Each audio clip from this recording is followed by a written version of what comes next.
Thank you guys for joining for our second Top Producer Spotlight. We had Shelby last time, and I'm really looking forward to this again. Cathy is almost a Shelby clone because Shelby taught Cathy everything she knows. I'm pretty sure, right? Shelby took you under her wing, and so you're like a little copy of Shelby, which is perfect because Shelby's amazing. So she sure is. Cathy's amazing as well. Top producer, produces year over year. Doesn't spend a ton on marketing. It's all about relationships, like we always say, and just doing the right thing for people. So I think it'll be really good to hear her backstory, how she got into this business, how she's gotten to where she is, and how she continues to grow her business without spending a ton of money. I think, like we always say, our model is organic growth, being able to grow without spending a ton of money. So with that being said, let's please welcome Cathy Baird. We're going to have her introduce herself, talk through some things, and then after that it'll just be a full Q&A. So please don't hold back, especially you, Mr. Craig. I know you've got your questions ready to go, so Craig's like king of questions. So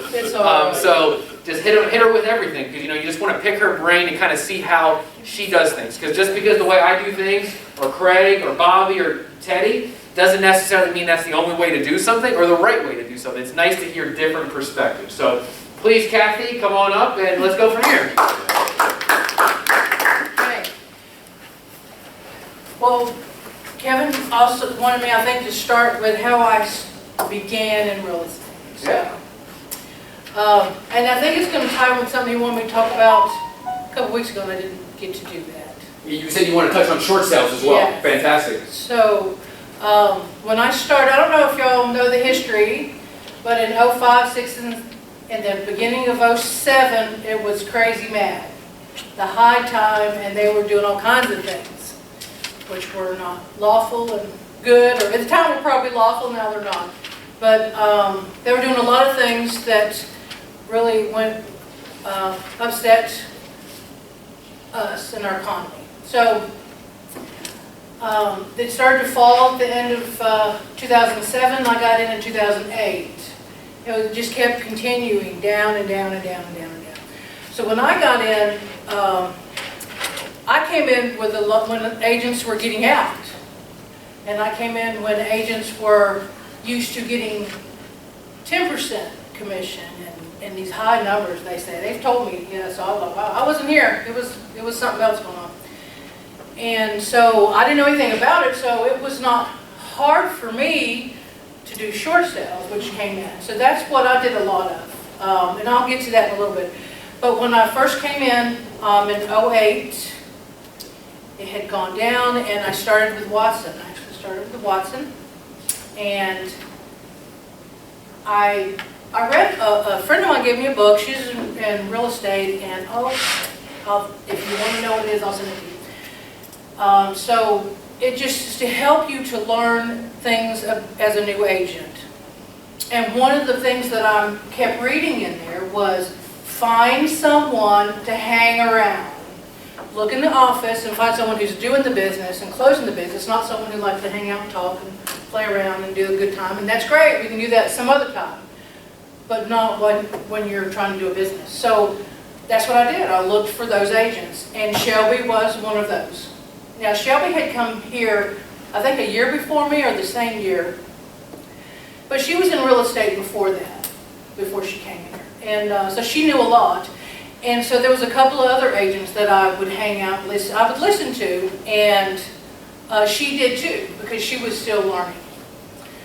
Now, the good thing that we had, which y'all don't have, is that downstairs we had this big room that we called the bullpen type thing, and part of it was where you could make booklets and mail and do all copies, and then there was computers all in there, and so you could sit in there, and I would go in and listen because they would be talking. So as they were talking, I'd hear something. I thought, I didn't know that. I'd learned a lot just sitting while they're talking. Listen to those agents who know what they're doing it a long time, and listen to what they had to say. So I learned, that's how I learned a lot, and from Shelby. I think the important thing is to know, the more you know, the better, but there's also, in the beginning, you're not going to know very much. So what I learned to do is keep my mouth shut all the time. When I'd show houses and talk and go do things with customers, I just kept my mouth shut. If they asked a question and I didn't have a clue what it was, I'd change the subject, talked about something in the house, and then I'd walk outside, I'd make a phone call and ask the agent about it. They're asking about something, and then they'd tell me the answer, and I'd go back in, and we'd walk around. Oh, I forgot to tell you. To go back to your question, because I didn't know, you're thrown out here with not knowing what you're doing, right? One of the best ways to learn to do things is rentals. I've told several people that. I learned rentals because what are you doing? You're scheduling appointments. You're talking to people, seeing what they're looking for. It's the same thing. Scheduling appointments. You're showing appointments. You're learning to open the door. How do you do all that? Then when they find that one that they want, then you're getting the application, send it to them, you help them get going with that. So you learn to do all those things. Because it's hard when you don't know how to do that. People want to, I lost a lot of things, not a lot, but a few things, because I was listening to one person say one thing and one another, and you start learning where the real, good place is. Like, one person would be pushy about, you need to show them a whole bunch of houses. One person, because they had, let's say for instance, a buyer had called me, never talked to him before. He said, I've been looking online and found the house that I want. I want to go in and see it. Well, I was told, oh, but you need to set up some other houses. Well, that wasn't what he wanted. So I lost him. Because that's the house he wanted. That's the one he wanted to go see. And I was busy doing what they told me to go show other houses. So you listen to what they're saying. Pay attention to what the seller's saying. Pay attention to what the buyer's saying. Because that's how you know where to go. Okay? You can lose them if you're not paying attention. And I remember reading something that sellers and buyers said why they weren't happy with their agent. She doesn't listen to what I have to say. The communication's not there. So pay attention. Keep your mouth shut. Listen. Wing it the best you can. Pretend it the best you can. And go find out all you need to know and get back to them. Sometimes you do have to do that. Sometimes you have to say, let me find that out. And I'll get back to you. Okay? So then, I was paying attention. I started watching that some people started leaving, but Shelby just kept rising up. So I just hung with her. I'd listen to what she said. I'd ask her questions. I'd do what she did. So if we had at one time we had a magazine in Oakleaf, The Living. I don't know if it's still there. It started going really far out, getting gone. And Watson had the front page because Watson's office was the real estate office here in Oakleaf. And so they had the front 2 pages, and we were all in it. Well, people started backing out, but when they came to offer us things, I watched her. And she began asking questions and doing things, and I said, I'm going to do whatever she does. So she went in, I got in on it, and we ended up being the last 2 still in the magazine. And I only got out because she did, because she had stopped getting calls. I think I was still maybe getting 1 a month. But I got it because she did. But you need to find someone and pay attention. Yeah, I know it's hard because we're not in the office and everybody's doing their own thing elsewhere, especially with COVID. When that happened, it really made it hard. Just call people. Don't be afraid to call and ask. You have Kevin. Yep. Ask him. Ask him everything you need to know. If he don't know, he'll find out. So at that point, I got into short sales because when I came in, that's what it was. It was short sales and foreclosures. You had that more than you had regular sales. Maybe 1 regular sale and 4 foreclosures and 6 short sales. So everything was all going down.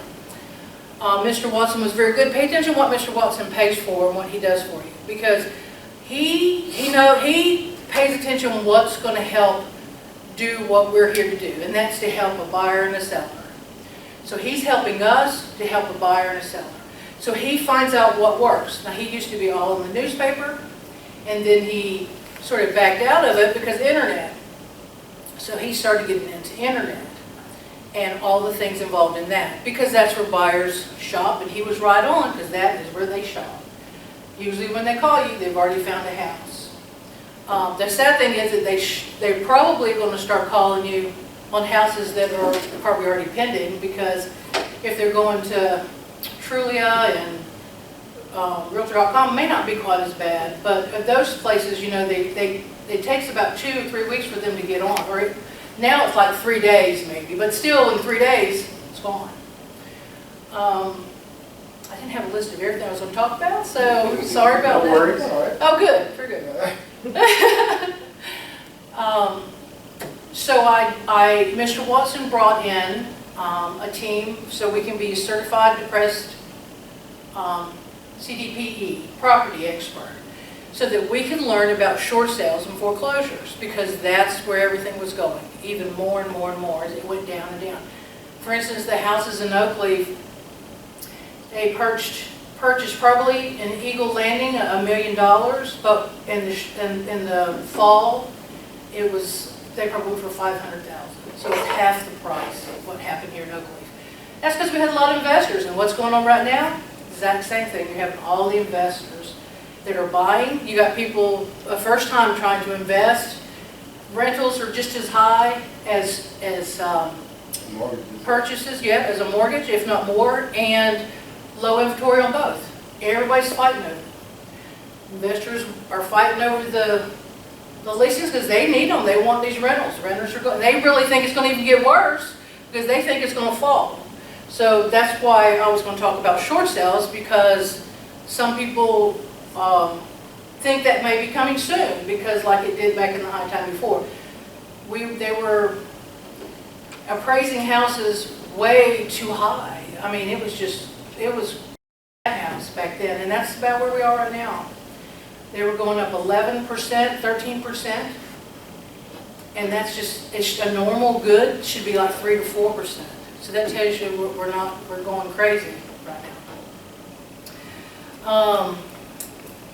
I did do some advertising, but it wasn't a lot. I did the magazine with Shelby, and I got lots of calls on that. But what's important is going to be something that I don't do a lot right now is, I heard you talking about signs on your car. I had a sign, I put a sign on my car. I put Watson on my car. I wore this name tag everywhere I went because I was beginning and I needed it. And you're going to talk to a lot of people. They're going to see this and they're going to ask you questions. Now, I was nice to them no matter what. And some of them, of course, you need to stay to some point because you're way out there and just say, I don't know if you have a realtor or not. But they say, yes, you know, she should or he should know a lot of this information. You should be able to trust them. Nowadays, I don't know. Probably people just say, I'll take them. You know, we had a little guideline that we went by that you just didn't do that. You know. So people are going to see this. But if you're always nice to them, even if they don't buy, what are they going to do if they have somebody that's buying or selling? They're going to tell them. I had so many, and I still do to this day, people call me and say, so-and-so gave me your name. And so you make a good reputation of what you're doing. Always be nice, always listen, always help, even if it's $50,000, $500,000. Doesn't matter. If it's a rental, I treat them the same way. John McGowan's always been the best at converting people from rentals to purchasing. They don't always work out because things happen, because a lot of times people are renting for a reason. But in this market, it's not that. So you might be able to convert them. A lot of people, that's what they want. That's where this age group is going to. They want to rent. They don't want to buy a house. They don't want to mow the grass. They don't want to do all of those things. They want somebody else responsible. I don't know if y'all have read that. Have you read that? Yeah, I've read that probably not too long ago in an article that said that's what a lot of them are looking at. And in the beaches, that's why you see these subdivisions who opened up and they're nothing but rental homes. There's one right there on 220 in Fleming Island. There's one right down here, and at the beaches, they're really big out the beaches. One right on 17 in Green Cove. Yep. American Homes for Rent. Yep. All of it is just all They rental. do just neighborhoods. They build them just to rent them. So what does that tell you? So that's where those people are going. But that doesn't mean everyone. So you still have a lot of people still purchasing, as you know, fighting over your listings. How many of you have listings in here so far? And are they fighting over them? Have you had multiple offers, or was it not, it was close? Well, I had multiple offers, Yeah. Kwame's was a unique situation. Oh, okay. To say the least. Okay, It worked out though, Kwame made it happen, but Yeah. it was a unique one. You said 7 in 1 weekend. well, I'm sorry, you had 7 offers? Yeah, my listing I just had 7 offers. Yeah. And people still begging to get in and put in an offer. And because they're behind, I'm telling you, people, because what they search is they don't, I have to tell buyers all the time, I say, look, I set it up in MLS for a reason. Yeah. Because as soon as it comes on the market, you're gonna get it. And they don't like it, they want to go search the internet. That's what they wanna do, but when they find something, it's gone. So they may not wanna pay attention, and people that are like that, which you pick up, they may pass on to somebody else. Don't get your feelings hurt, don't get bothered. You just help them and you say, I'm glad to help you, and I'm moving to the next one, because the next one's there. So if you get stuck on getting mad at them, you're gonna pull back, and then where are you gonna get? You're not gonna be moving along in your business. Because your mindset, I don't know if y'all have taken any classes on real estate, but they're gonna talk about your mindset. Where's your mindset? I watch, the people that I watch, they happen to be Christians, but it's the same thing. They both teach the same thing, because I've gone to these other ones, and I've gone to these. Mr. Watson's paid for us to go to several since I've been here. I've been here since '08, and I've gone to several of these speakers where Mr. Watson paid for them. So if he does something like that, if he's spending the money, you go, because it's to your benefit. But that's what they say. They talk about where's your mindset. You know, I was busy, I read this book, it helped me, and I just started looking around and paying attention. And then keeping focused that this is what I'm going to do. This is what I'm going to do. And I told the young lady earlier, she was talking about, I want my cut. I said, well, your cut's nothing. We don't have any agreement. So what you need to say is, I want one of those, and I'm going to close one of those. I do that all the time. I remember my first time saying it. So I told him back in there, it was like $250,000, which is a big dollar amount back in the day when I started. So when I did $4 million something back in 2012, you don't understand, that was a lot compared to my $4 million this year, because the prices back then were very low. So I said that. I said, I want one of those, and I got one of those. Because what are you going to do? I believe that they're right. You're going to draw it in. These speakers talk about it. But if you're not with the right mindset, you're not going to focus, you're not going to go push toward it, you're not going to look for it, and it's not going to happen. You know, you're going to, like somebody said, you're going to be a closet real estate agent. You may sit in here, but does anybody out there know you're a real estate agent? Are you moving about, doing things? I would go to places, when I first started, I would buy those little black racks for business cards. I'd get my business cards and I'd say, can I put some cards in here? I put cards in. So I'd go to places and put cards in. Now, I'll tell you what happens is other agents come in, they take your rack and they put their cards in. You go back the next time and you switch them out. That's what I did, you know? Hey, that was mine, I put that back in there. But you have to get out there. So you go out and about, when you go to the grocery store, when you're doing things, someone sees that name tag and they start talking. Don't try to push them. Don't try to, gotta get this, I gotta get this. That's not the same thing as saying, I'm motivated to do this. That's now you trying to make them do something, because you can't do that. And they'll back off and they're not gonna want that. So just keep it open, that you're available, that you're there, and you're helpful. One of the things that a lot of people say is that I just started working with a buyer, we just went pending on a house. She said, the lady never answered my phone calls. You know, she never answered my phone calls. And the houses would be gone. So you can't do that, especially in this market. It's no matter how bad it is. I had a lady, one of the girls who was see that listing I just had with the 7 offers. The agent called and she says, Cathy, It went on that day, 5 o'clock, she said, well, he can only go either day after tomorrow or tonight, and he really wants to go tonight. And Kathy, I don't have any makeup on and I'm not dressed, but is there any way we can get in tonight? And they couldn't because the seller was not going to start showings till the next day. But she was willing to go, just get up and we're going, because she knew the market. So you have to pay attention to your market. That's one of the things I sort of went wrong with when things started going up. All I ever knew was houses were going down. When I did a CMA, you reduced your value of your home by 3%. You didn't come up 3%, you reduced it by 3%. And so when they started going up, I'm telling you, I had talked to myself about it because it wasn't there anymore when we just started. And I remember my first listing appointment, and I lost that listing appointment because I hadn't changed into what was now happening. So what was happening is things were going up and not down, and it was just starting though. So it's barely getting there, so you have to change it. All I had known for,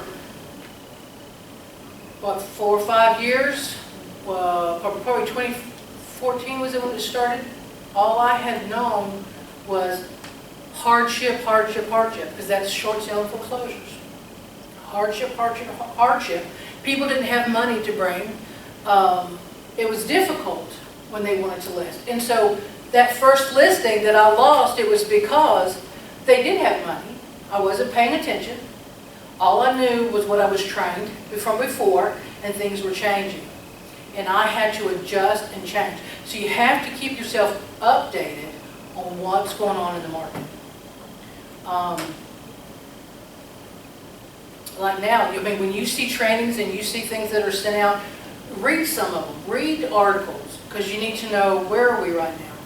You know, where are we right now in this? I mean, like there was one thing I didn't know about, which Kevin had spoken of in a meeting, but I wasn't here, so you need to know those things. Maybe he can send out something and tell us, hey, this is something that's happening now. Because we need that. That's our information that we need. And I hadn't read it somewhere, but he had. I don't know if you want me to mention what it was, but he might. Of course, yeah, it's about the letters. Back in, we've always kind of sometimes said buyers should write letters to try to entice sellers to accept offers. But now that's an ethics violation, as it's a HUD violation. Because by writing the letter, you're giving more information on maybe what their race is, what their family status is. Sometimes people put a picture of the family on the letter to kind of really pull on people's heartstrings, and it does pull on people's heartstrings, but unfortunately, it gives that person an unfair advantage, and it's a HUD violation. And they have written those letters for years past. It was common practice. It was definitely common practice back in the day. But they're starting to change that. So when did it start? This year. Wow. Because remember, I did one for you. Yes. And I called Shelby too. Well, I had called her and you hadn't answered. I called her because that's my go-to. Yep. And so, and she had said that she had just happened to read an article on that. So she's doing that now. I don't know that she heard that in the meeting that you were in, but she had read an article. So it's important to keep us updated. And we used to have, and you got that when you had your meetings and you came to meetings, and if there's things were happening. But maybe since we can't, and it's very difficult, and it's very busy, I don't know if there's, I used to send, when I first started, if I couldn't make a meeting, I would always send the manager and broker an email and say, was there anything important that I missed? So, I'm sure Kevin keeps y'all up pretty well. But I didn't know that one. I think it's new and it just happened. And someone did send in a letter, so keep yourself updated, keep yourself out there. And I'm going to start on short sales, but do you want to ask questions about other things before I get on the short sales? Or Kevin, or do you want me to start with short sales? Whatever you want to do, Kathy. I mean, if we want to kind of touch base on questions on how do you, it's like, what do you do to prospect right now? Nothing. Yes, sir. So it's on autopilot now. No, I just get people. I get people, I've got people from Facebook. People, usually it's my COI. If you have a COI, everybody's got one. You just don't know you have one. What is that? COI, Center of Influence is what we call it. Okay. I don't know what it's called now. Yeah, sphere of influence, COI, I say both. So you have something that you attend. If you have children, you may go to ball games, you may go to these things. Putting that sign on your car, maybe wearing this name tag, because that's how you get out there and get going on it. I know a lot of people now, especially from just years of doing it for a while, plus always attending a large church, which I never liked wearing my name tag because I felt like I'm not there for that, you know. But they would find out that I did real estate and they let you know, but that was really my center of influence. So, but that was not comfortable doing that. Some people are fine with it. When there's nothing wrong with it, I wasn't comfortable. But you find things that you're involved in. Is anyone involved in something here? Do you meet? Do you go to attend anything? Do you go into college? Do you have another job? Some people, when they first start, they're working somewhere, right? And you're going to meet people out there. Is anybody are you all full-time in real estate? No, part-time. Part-time? So some of you are doing other jobs? Mm-hmm. No, you just doing part-time? Full-time. When I first started, it was part-time, but I remember when my manager broker then said to me, Cathy, it's time for you to go full-time. And when I did, I was top producer and top lister. So you can do it and go full-time, but then my husband retired and I began doing part-time again. But I say 4.1 million in part-time is not bad, right? Not bad at all. Because my husband's home all the time, I take care of him, feed him. Now I found something for him to do. He drives me around. He puts up my log boxes and my signs, so he gets something to do and we do it together. But you have to get out there. You have to talk to people. Sometimes this may come up in conversation, but if you have your name tag on and you have something up there on your car, you're going to see it. Like I said, I know a lot of people now and people come in. I do relocation too, but you have to be in it 2 years to do relocation. Now, it doesn't bother me a bit to give a percentage to relocation. It doesn't hurt me a bit. I think it's like 35% now or something, but I don't care. I mean, what's 35% of a $450,000 home? How much you think you're getting in your pocket? Plenty enough for me. You know what I mean? Yeah. So, and you may be interested in doing that because I like helping people. That's what I do. I'm here to help. People are very glad. There's some people that are very overwhelmed, and we sort of learn things together. I remember my very first contract. I had a friend that owned El Apache, and he'd gone in there because we went to church across the street. We went in there all the time, so we got to know each other. And I remember him saying, "Oh," because he's the first place I put my cards in. And his wife caught me in public. "Oh, Cathy, I see you're in real estate. I want to buy a property." I said, "Sure." So he taught me how to fill out a purchase and sale agreement because he bought one house a year as rentals. And he said, "I'll help you. Don't you worry about it." And so, I mean, we did it together. That was awesome for me because I didn't know what I was doing and he didn't care. And he has bought houses for me at least one every year. Now he retired. He sold the business, but they still bought one last year from me. Is that the people from California? Not that Or, one. He's from Colombia. because you have a couple from California Yes. that own a ton of rentals here, right? Yes, I have. There's the lady there that she's bought. I found her. Let's see. How did I find? Somehow I met her son, and I don't remember. I think he came to see a listing I had, and he lived next door. And he said, "Look, my mom's looking to buy." So that was the first one she bought with me, and he happened to be next door with my listing, and I was over there doing something at the house. And she bought lots of houses from me and sold them with me. And she still she bought them for her son, and she'd have probably kept one, but he had passed away. And his children. So she bought houses for them. But yeah, sight unseen. She bought the houses. People do it all the time now. Be prepared for that. I mean, us ever selling sight unseen when I started was unheard of. But it is now. I'm telling you. Every listing I've had, there's been at least one agent that walked through on the phone.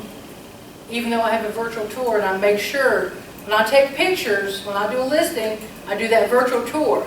And I put it in the remarks public remarks to say, look for virtual tour, tell them how to get to it, and then measurements, so I don't have to measure. I say, if you want the measurements of the house, click on this, and then it'll give you the measurement of that room. And then because you don't have to sit and measure everything. So you get, a lot of photographers who are doing the virtual tours can do that.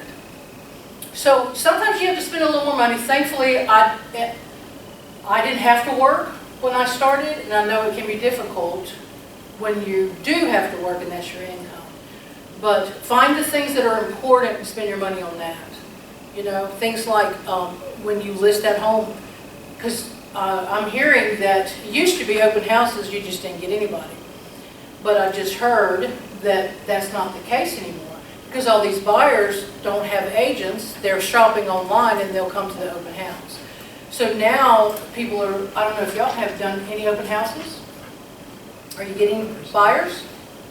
Have you gotten It's any? pretty crazy from what I heard, a lot. Yeah, Shelby just waiting told me outside. that. She said she did a lot, she gotten a lot of buyers from open houses. And I wish I had done on the listing I had just done too. Or I would have, it was right off 17, and so I would have gotten a lot of them. But it used to be I just did it to help people. If Shelby needed one, I did it for her because somebody, you know, like in Eagle Landing said, hey, I really got to have one. She was going out of town, so I did it for her. But I didn't do very many. In the beginning I did. It helped me learn to talk to people when people came in. But you need to be aware how to do an open house, especially if it's occupied and them not walking around the house everywhere. So if you want to couple up and do them sometimes, that's what I would do in the beginning. And so until you get to know it, because when you're new, you're so focused on the one, you don't know what someone else is doing. And you should be watchful when it's occupied. You don't want them to steal anything. You know what I mean? It can happen. And then that would be a mess. But Shelby said she got a lot. She said it's really big right now. So I'm going to get back into doing open houses again. Okay, anything? I don't know how I got on that, but go ahead. When, I don't know if it ever is, when business is slow for you, what's your daily routine look like to stay hungry and actually like try to get more customers? Take classes. Whenever I'm slow, I will go on the computer and I don't know if you've seen it, last year you probably got a whole bunch of emails. It's how it usually does, and I send on my certificates. And I watch video after video after video after video, and I send it off. Why? Because you're still focusing. And then you're learning. You want to hear what's going on out there. So when I'm slow, watch videos. Watson's got plenty of them. And I'll do a whole session. And once a year, every so many years, I have to do it for relocation, redo my videos and stuff and get certified. But that's what I would do. Why? Because what you pay attention to, what you're looking at, is where you're going to focus at, right? It's where you're going to, and I know we were talking about a few things in here, but I really believe it's true. I don't think this is just hoodoo out here, that it comes to you. I just believe it happens. Now mine I do by the Word of God. I told him the only classes I ever taught were Bible studies, and lots of them. But that's why I confess, I will have a $250,000 home when it was hard to get. And I got it. I got that listing out here in Eagle Landing, and it closed. So you're focused on it. If you're always focusing on being negative, and I can't never get anything, and it ain't never going to happen, well, I think that what is it, meaner, or whatever that word is, English was not my subject, is on you. And even when you're talking to someone, they're not going to get a good feeling. So get out of being negative and love everybody. I love everybody, but if they're going to start to complain too much, get out. That book told me, oh, no, you run from that. You run from that and you go over here.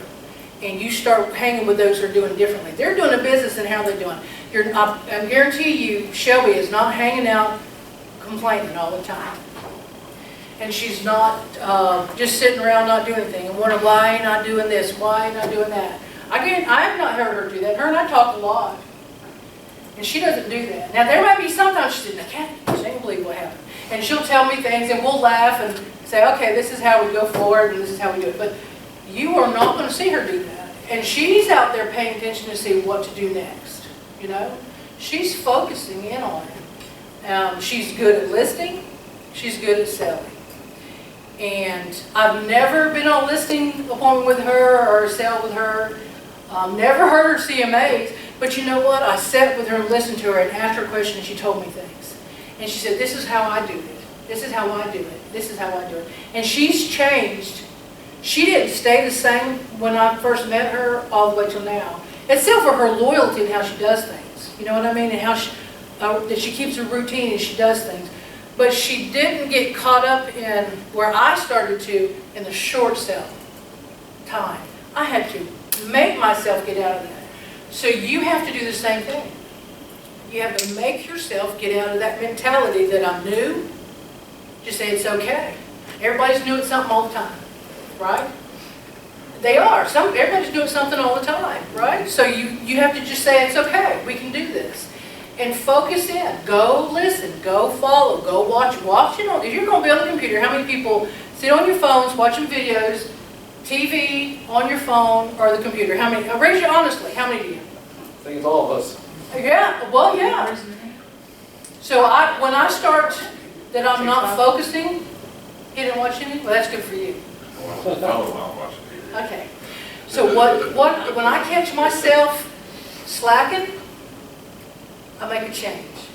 And then I start listening to, start taking classes, some of them classes. They're quick and easy, get them going, motivated again. Oh, that's right, that reminds me, oh, I'm not that bad, it's not that bad, we can do this. And I listen to inspirational speakers. Now, there's certain ones I like, there's certain ones I don't, just because of the way I, you know, I don't want to hear anybody that's just cussing all the time. It does me no good, sorry, I don't like it. But I'll find those that I know I see it's working with, it's true, and I'm getting something, not just, you got motivational speakers, and some of them done it for years, and they're just, you get nothing out of it.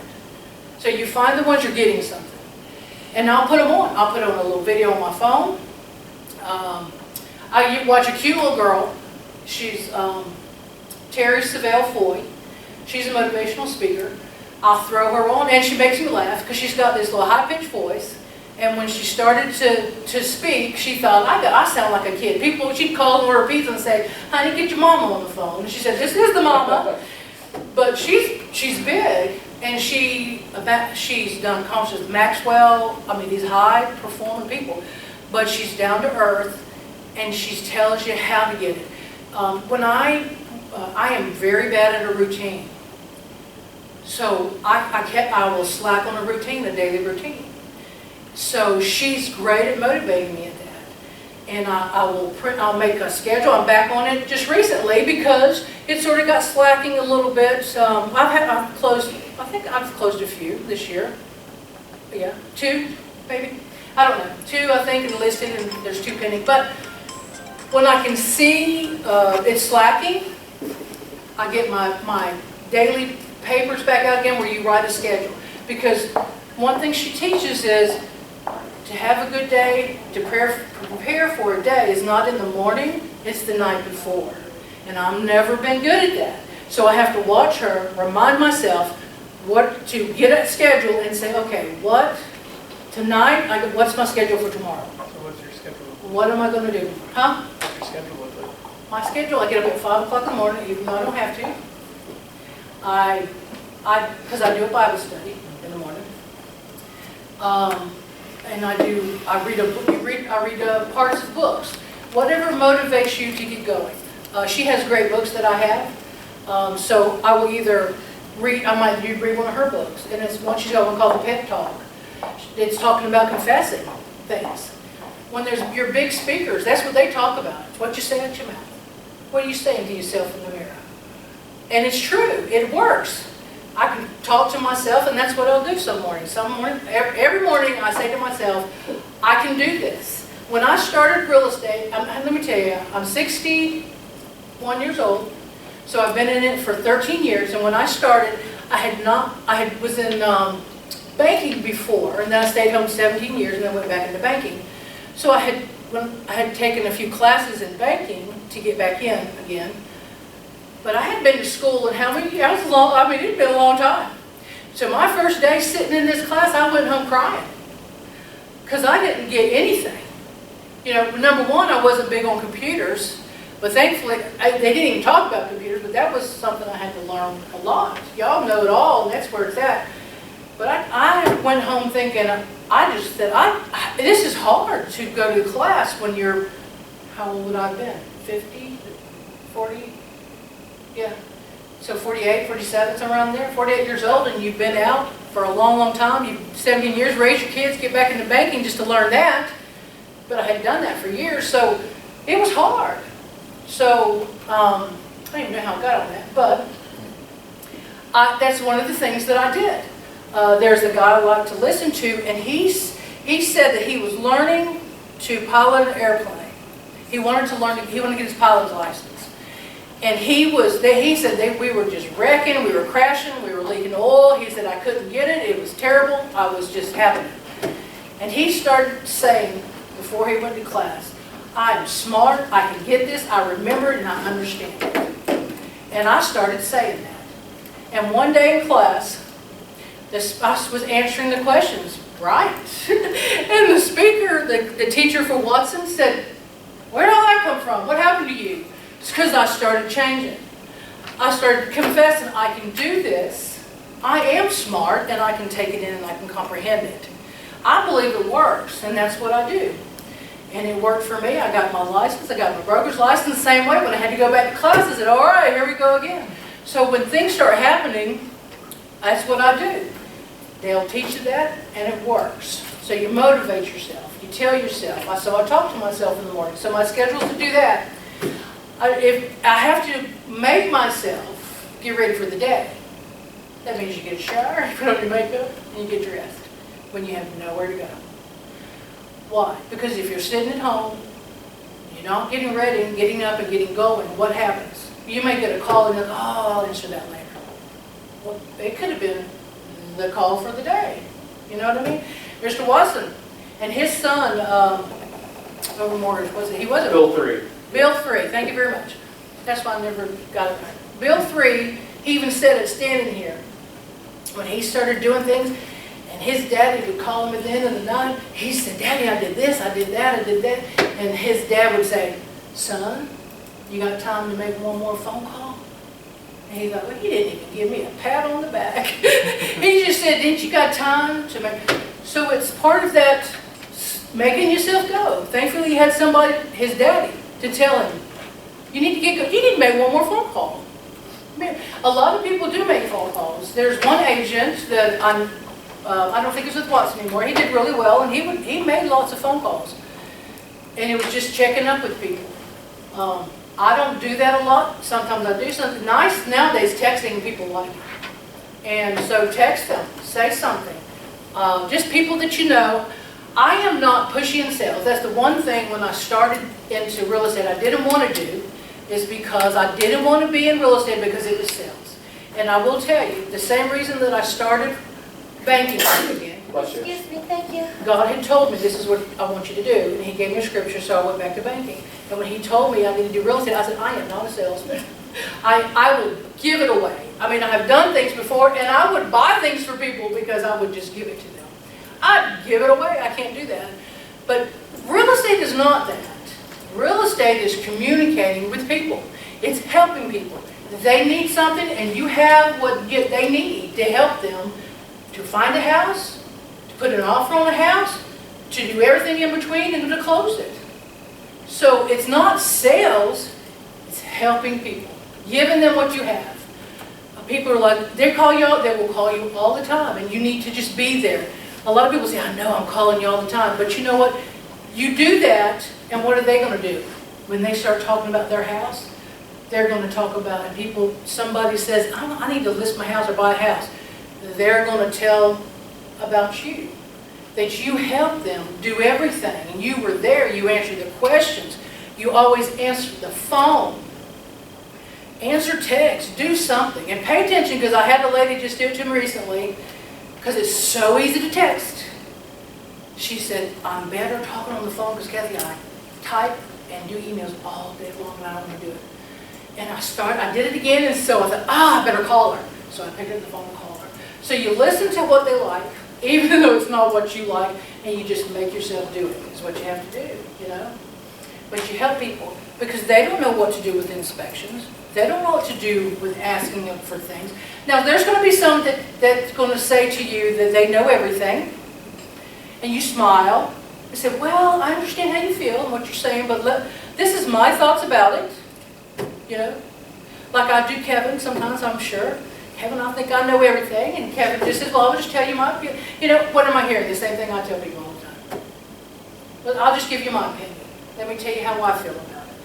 Let me help you. Well, you know, nowadays, you get, especially people who bought and sold back in the day, they think that a seller's going to pay all their closing costs right now, that they can offer under, and I had to tell this one, they just went pending, but they listened to me.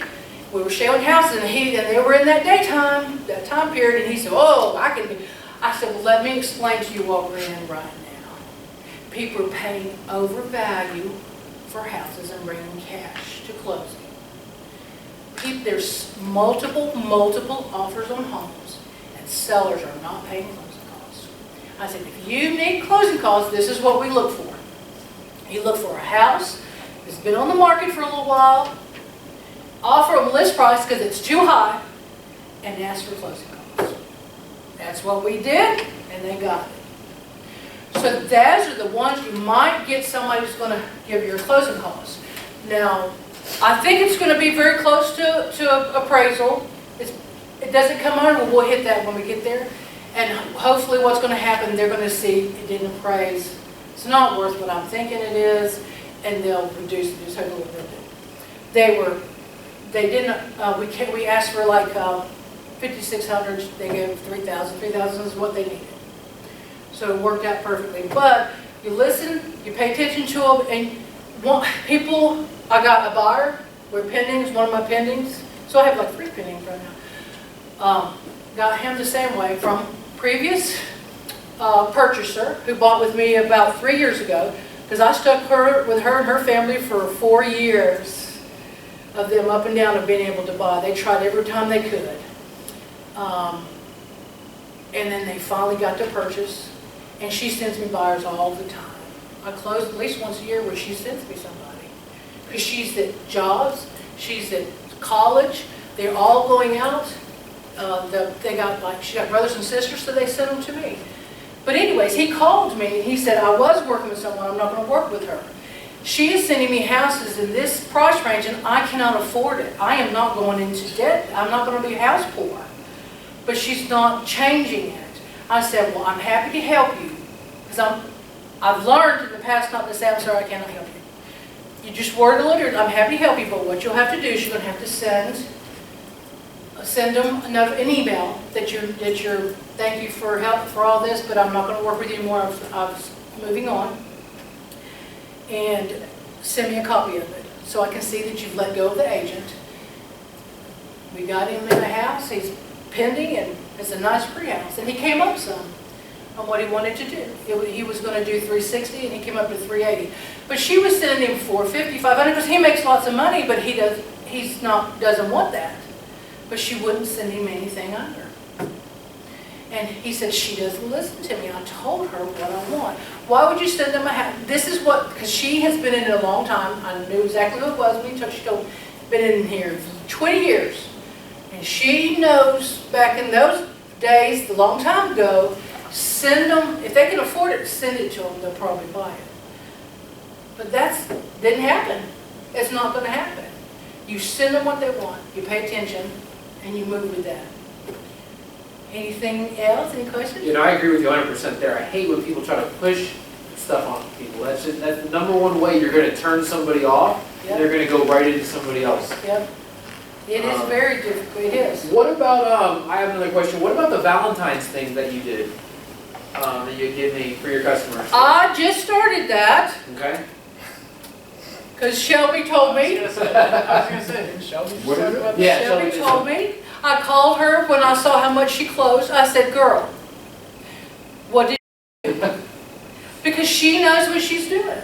And so she told me. So that's what I'm doing. of dropping off. Do you have your little I bag? put it down in my office, but Well, she already told you about it, right? No. Did y'all hear? Yeah. Okay, so once a month, she takes things to past customers. And I'm starting back on the oldest ones and moving up. Now, every year I usually send Christmas cards. But this past year, I really didn't, I only sent to the ones that I was working with that year. But I usually send to all the past customers Christmas cards, and I didn't do it. But she said that's something she found that some people were doing, making a whole bunch and then raised their income. And they just contact old customers, no matter who they are, what they are. Instead of calling them and texting them, she just dropped something off. So got this little Valentine basket that has cookies in it, where it's this new thing. It's a little kit, and there's icings in it, and the little sprinkles and everything. And I figured out how to tie it to the door. She goes, I haven't figured out how to tie the door. I said, ribbon. So I got ribbons, I got my card on it, and you just tie it to the door. And she said, I just started, and I gave Kevin one and Kelly one. And she says she's gotten several last year from that. Yeah. I want to know what she's doing. I'm telling you. She jumped from what? 7 or 8 to 10, over 10? yeah, she had a down year in 2019, and in 2020 she was well over $10 million. $10 million. And she had never done it before. Nope. Yeah. So I thought, well, I want to do that. I want to just do, since my husband retired, I was cutting in about 2.5 million.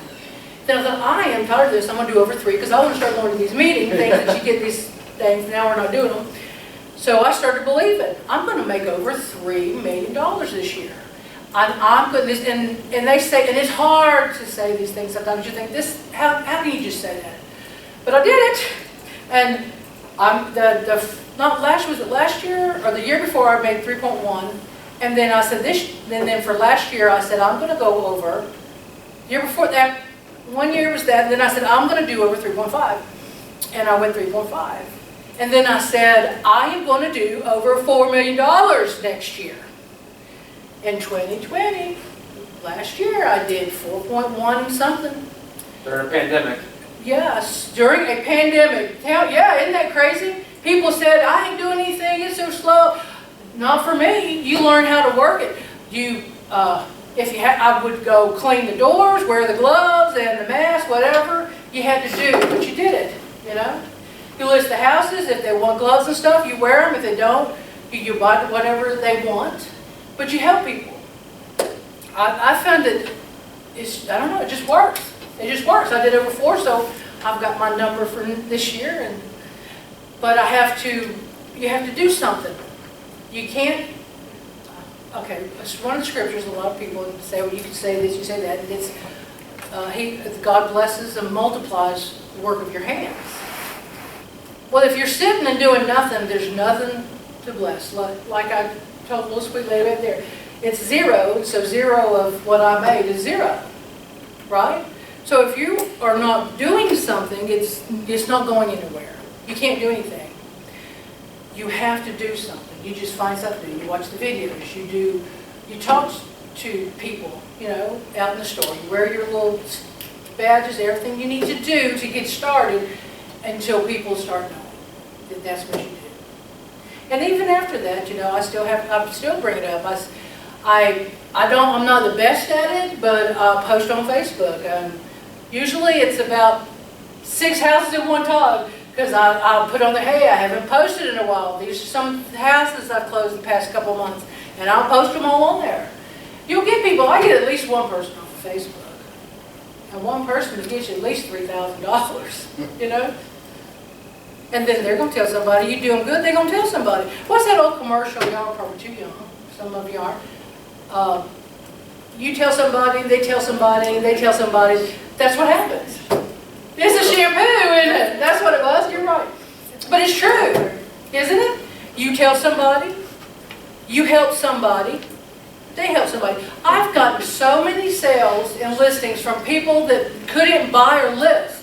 But because I was so nice to try and help them, I would send them to 3 lenders. I tried everything to help them to do something that they loved me And what did they do? They told somebody. I get it all the time. Your referrals, your personal referrals are very important. So when you're at work, if you're at school, whatever you're doing, be kind to people, because they may be somebody that's going to sell, not for that reason, but it works, because if you have been nice to them, then they find out you're real estate and they're going to listen. I say, I ain't listening with her. I'll tell you what, she's just an attitude. You know, some people may like an attitude. I've had, you know, some people do. They're like, hey, I want someone with an attitude. But if you're not nice to them, they're going to say, they're not going to refer you. Answer the questions. It's free advice. Give them free. Hey, people thinking about buying or selling, let me give you a free market analysis. I'll do it up, it won't cost anything. Let me do that for you. People thinking of doing, just start to talk about it. Say, let me do an estimate so you can see what the closing costs are. See if you think you can afford to purchase right now. Hey, why don't you get a quick application? It only takes, Watson is like, the next day they can tell you if you can be qualified for one. Try it. It ain't going to hurt anything.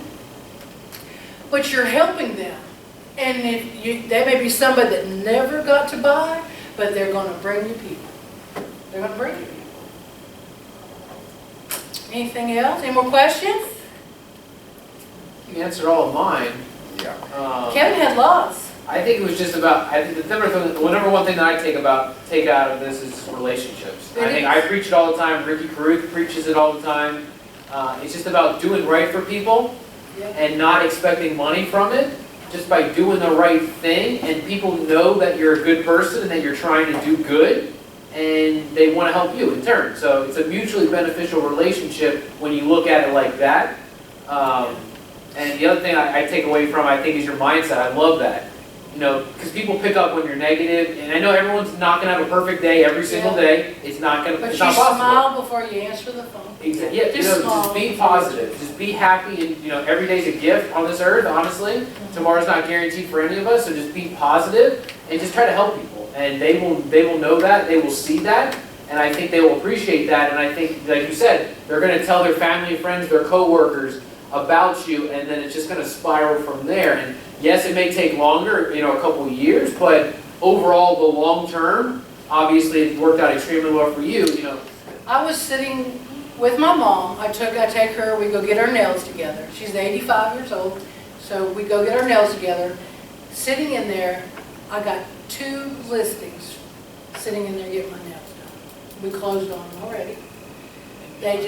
Somebody my mama knew. She worked with at Bell's. She used to gift wrap with her. And she says, you call Cathy. You call Cathy. Cathy will do that for you. They called me. I listed, because they were selling their homes, both of them, and buying, but they were buying in the mountains. And so I listed his, sold it, listed hers, sold it. Just like that. Because I was in there with my nails, and she started talking to my mama, and my mama said, you need to call Cathy. So see, if you're nice to people, I'm telling you, they're going to say, no, you need to call Cathy. So there's one young girl that gives me somebody all the time. She says, you need to call Cathy. Cathy will take care of you. She'll be nice to you. She'll do you right. You call Cathy. That's what gets it. It's going to be, I don't spend money. I don't send cards except for Christmas. I quit doing that a long time ago. It's how you treat everybody is exactly how it is. It happens. Be good. Yeah. I don't know if I have time to talk about short sales. So. Yeah, I don't want to keep everyone for too long. We can maybe do that another time. Okay. Just some other things that I just wanted just to harp on, just to kind of, things that I took away from Cathy. Listen. Surround yourself with smart people. Do not be the know-it-all person when you're in the room. Just surround yourself with smart people. Listen. Don't talk. Shut the mouth. I love that one. Success leaves clues. Put other people. Surround yourself with Shelby. Call Shelby. Call Craig. Call me. Just call Judy. Call the people that are around you that can support you. We said it already. Relationships. It's all about relationships. To me, it's not about the money. Staying positive. I love that mindset. And then also about adapting and changing, because things are always changing. And I take this quote that I think Wayne Gretzky said a long time ago. He skates to where the puck is going and not where the puck is. If you skate to where the puck is right now, it's going to go somewhere else, and you're going to always be behind the 8 ball. You've got to be intuitive, and you've got to know where the puck is going. And you may not always be right, but you're at least on the right track and you're not behind the puck or behind the 8 ball from that perspective. Be friendly, and I love the thing what Cathy said, when you get a listing, you should be at that listing a lot. Be out and about, doing open houses, talk to the neighbors. To Cathy's point, if people like you as a person and they connect with you and you build a rapport with them, they're going to do business with you. It's easy from that point. You've already done all the heavy lifting if you're friendly with them. So if you've got a listing, especially if it's a vacant listing, spend as much time as possible at that house and build relationships with the neighbors, especially in this market, because when they see that house sell for over-listing and very, very quickly, they're going to say, damn, I got to call Cathy, I got to call Craig, I got to call Kwame. Look what that agent just did. So it's, when you get those opportunities for listings, I know Teddy's got one coming up that's going to be vacant.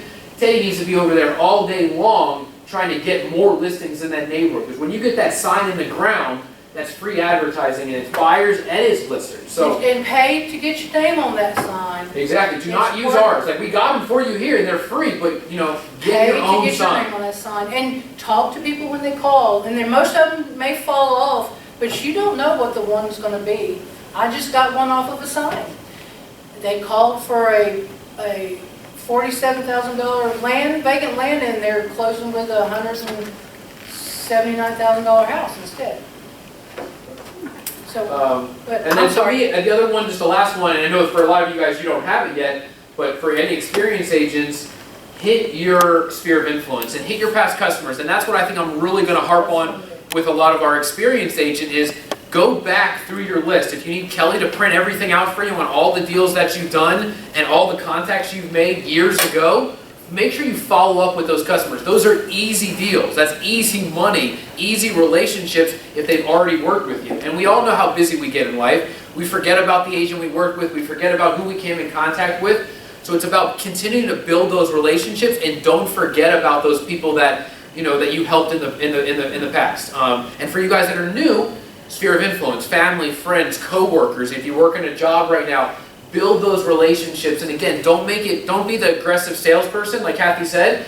I'm 100% agreeing with Cathy. To me, real estate is not typically sales. It's about providing our expertise and our knowledge and facts to put the customer in the best position possible. If you're a salesperson, I know about you guys, but if I walk into a house and I have someone, oh, look at this, look at that, you need to buy this, look at that, that's an immediate turnoff for me. I know when I like a house, and I looked at like 70 houses when I bought my first house, and it was a Watson agent, and she was great. She never pushed me. That's why I'm with Watson. One of the reasons is because of how great she was, and she knew that when I walked into the house, I was going to love it, and I knew it was for me, and that finally happened on house 71 or whatever. But it happens, you gotta just stay positive, give the facts to them, and never try to sell them on anything, because they will pick up on that, and it's gonna be a major red flag for someone. And they really appreciate, as Cathy said, when you're working with rental people and you don't push them on anything, just be there as a friend and as a support system. They're gonna know that, and then they're gonna say like, wow, Cathy gave me $1 million service, like I was buying a $1 million house, but I was renting a $1,000 little townhome. Imagine what Cathy's going to do for me when I go buy that $200,000 house, or I really do well in life, and now I'm buying a $1 million house. You're going to build those relationships for life, and that's one thing that Ashley I'm really proud on, and what she's really done. She has put so many people in rentals, and yes, she's not getting rich off that, but I truly believe a couple of years down the line, Ashley is going to have a great pipeline of people, because Ashley treats everybody like they're a $1 million buyer. And she's showing them houses at the beaches for rentals over here. The amount of gas and time that Ashley has put in with people is astronomical. But again, she's doing it for the long haul. And at the end of the day, these people are like, wow, Ashley is amazing. She is literally treating me like I'm buying a $1 million house, but I'm renting a $1,200 townhome or whatever. And people really appreciate that. And you got to have follow-up. You can't just put someone in a rental and not talk with them ever again. So you got to keep following up with them. But if you do what you're supposed to do and you have that follow-up, you're going to have that customer for life. They're going to tell their mom and dad when they're ready to downsize, aunt and uncle, cousins, grandma, grandpa, co-workers, you name it. There is an unlimited amount of business out there for all of you guys. Like I say all the time, we're not competing against each other, because all of our spheres of influence are different, and there is so much business out there. So it's about just getting out there, doing good for people, and the rest will come. And I know, like that's what Cathy said, from a religious standpoint, but just do good And I'm a big believer in karma, and it will come right around for you. Mr. So, Watson, he teaches that, and he lives that. Watson's so known for, just ask Watson to pay for it, because he will. Because he's that kind of person. If something's really bad, I mean, he will just, let's fix it. He'll fix it for them, make them happy. Why? Because they're going to tell people not only, well, probably not that, Watson will pay for something, but he's good. You know what I mean? He's good at what he does. He's honest with people. That's one thing that happened when I started. We would have to pay for some things, and we would offer to pay for things, because when the houses were going down, they couldn't afford doing it. So between Watson Realty and Watson Title, we would chip in money so we could get things closed if things weren't going on short sale very well. And so I learned to do that with them. Like one couple that hey, if their money is really tight, I will pay for that for you. It's not much, $200. I'll pay for that for you. Don't worry about it. I mean, I lose something over $200. exactly, it's not worth it. And the amount of good PR you get from that's not always his philosophy. If another company drops the ball and they're not willing to make it right, even though we didn't do anything wrong, Mr. Watson and Watson in general is going to go into their pocket to make the situation right. And what is that customer going to think? And they're like, damn, I should have used a Watson agent. Yeah. Because imagine if it wasn't a Watson transaction or whatever, I would have got screwed. And maybe they still like their agent, but they're always going to have that down in their back of their head, like, next time, I should probably use a Watson agent because they're going to take care of me. God forbid the shit hits the fan, for a lack of a better term.